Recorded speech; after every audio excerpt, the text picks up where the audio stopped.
It's Lu Xiang, and he's just getting ready to start his heat here, heat 6 in the 110 hurdles.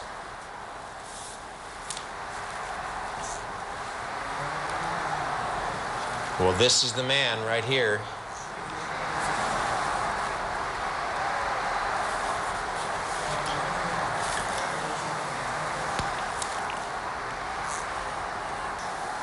Well, Lu Xiang, we just got word. Yeah, Don, just word from the control room. Kiki Stensgaard has been keeping an eye, as we've been doing the triathlon, he's been keeping an eye on Lu Xiang doing his warm-up, and he is not looking good. He is in a world of hurt. There is no way he will start this race. I mean, if he starts this race, he's going to do it just because it's in front of his home crowd. Well, but then again, if he feels that he may have jarred something or pulled something, then what's worse? To pull out now, or to, well, almost humiliate yourself by falling over, going over a hurdle, or pulling up, grabbing your leg and writhing on the ground in pain, just as we saw Terence Trammell do? Or should he just pull out straight away? But hey, he's got his warm-up and it's amazing. He's stretching out his calves here. It's either his calves or his lower hamstring. Oh, this would just be horrible if this would happen. But he's doing a calf and a hamstring stretch right there, one or the other. It looks like a calf stretch. The problem is this race is scheduled to go off at a certain time. If he's not ready, they're not going to wait for him. No, they won't wait for him. This would be one of the biggest stories of the Olympics, unless it's all part of a dramatic build-up, but it doesn't look like it.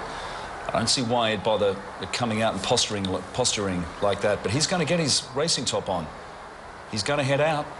Lu Xiang in lane 2, and he's in good company as well. Alan Scott of Great Britain putting in a good season best as well. Not as fast, of course, as Lu Xiang's main rival, Darren Robles, but Lu Xiang is in all sorts of trouble here, but let's see how he goes. Is it part of a dramatic build-up? Is it gamesmanship between he and Robles? No gamesmanship here. And I'll tell you what, this guy's got heart. He is going to try to do this for the Chinese fans. That's the reason he's doing this. I mean, he would not normally do this. He's under a huge amount of pressure, right? Maybe he's thinking, look, if I don't at least start, I'm going to get murdered in the press.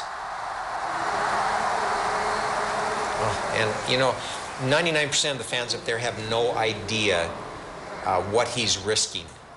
He could risk his entire career by damaging himself so severely if he's already injured before he starts this race. Well, particularly, I mean, we don't know where the pain is. I mean, if it's his Achilles, that is definitely a career-ending, not a career-threatening injury, it's a career-ending injury. That's right, and he could have been actually stretching out his Achilles. You're right there. It could be his calf, it could be his hamstring. It's a back-of-the-leg stretch he was doing there, so we have no idea. And if it's Achilles, he won't be able to finish the 100 meters. If it's a calf, he might be able to finish it, but I don't think he could place. Look at that. He is in so much pain. This is just not good to watch.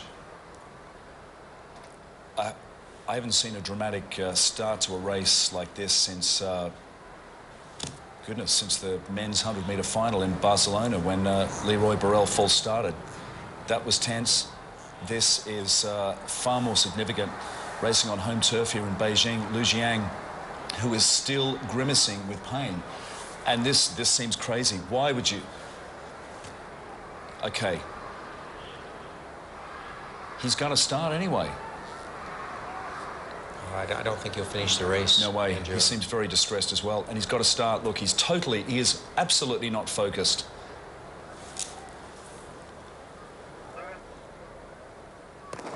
And off they go. Lu Xiang, no, he's pulled up.